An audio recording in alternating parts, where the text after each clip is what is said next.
What's going on? I'm Scott from KONIG, and today we're going to be talking about the difference between offset and backspace.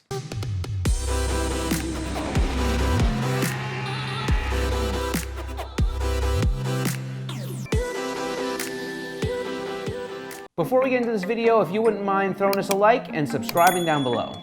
When you purchase a wheel, or if you know which wheel you have, a lot of times you can get the information from the existing manufacturer's website.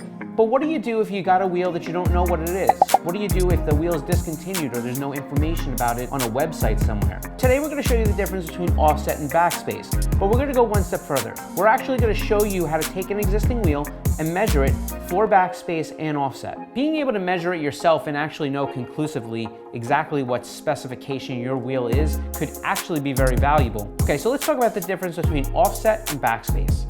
Offset is essentially the distance between the mounting pad of the wheel and the center line of the wheel. Backspacing is just the measurement from the back edge of the wheel straight down to the mounting surface. Okay, so let's talk about backspacing. This is a KONIG Hypergram 18x11 ET15. So now to find the backspacing, it's really pretty simple.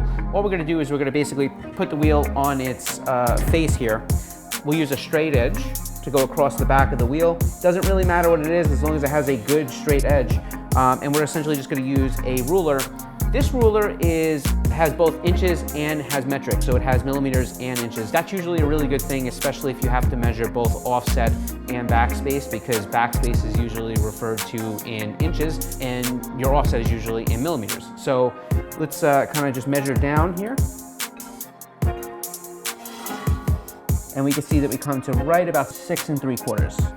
Okay, so now we're gonna measure offset. And offset is a little bit different than backspacing. It's also a little bit more complicated to measure than backspacing, but it's not really because of the measuring, it's because there's a couple of factors that you need to know first. One of those things is the actual width of the wheel, and when I say actual width of the wheel, I'm talking about outside to outside. So you might be thinking, well, if I have an 8-inch wide wheel, doesn't it measure 8 inches from the outside to the outside?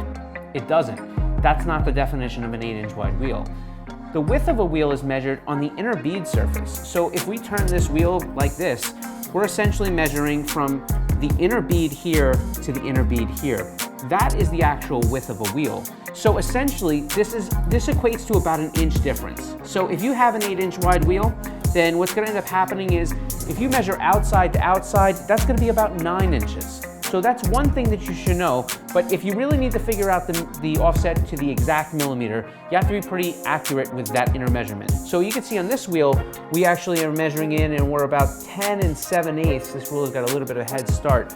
But if we actually go from the outer edge to the outer edge, we are just a little over 11 3/4. So we're right about 11 7/8. So this wheel is actually measuring closer to 12 inches on the outer edge to outer edge. Why that's important has to do with what we're gonna measure next. This is an 11-inch wide wheel. We know that the outer edge to outer edge that we just measured before is 12 inches. So 12 divided by 2 would bring you to 6. That means if you measured 6 inches from your back plane of the wheel down to the mounting surface here, that would be 0 offset. So now to find the actual offset, we essentially are just looking for the difference, right? So this wheel measures just under 6 3/4. Okay, so if we take 6 3/4 from 6 inches, we have about 3/4 of an inch left. Now, 3/4 of an inch would translate roughly to about 19 millimeters in offset. So what happened? I told you this was an 18x11 ET15. Let me tell you, the difference has to do with that outer edge to outer edge.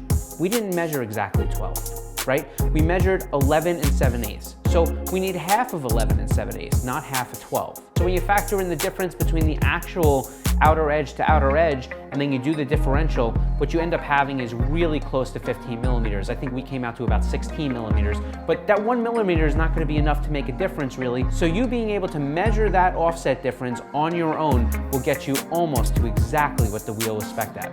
So if you're gonna be trying to measure the offset or backspace on an existing wheel that maybe already has a tire on it, the one thing you're gonna wanna do is just try to find a flat edge that would actually sit on the back wheel bead and not sit on the tire, because any difference that you have between the flat edge and the tire obviously wouldn't really help your measurement. We get questions about it quite a bit. Which offset do I have?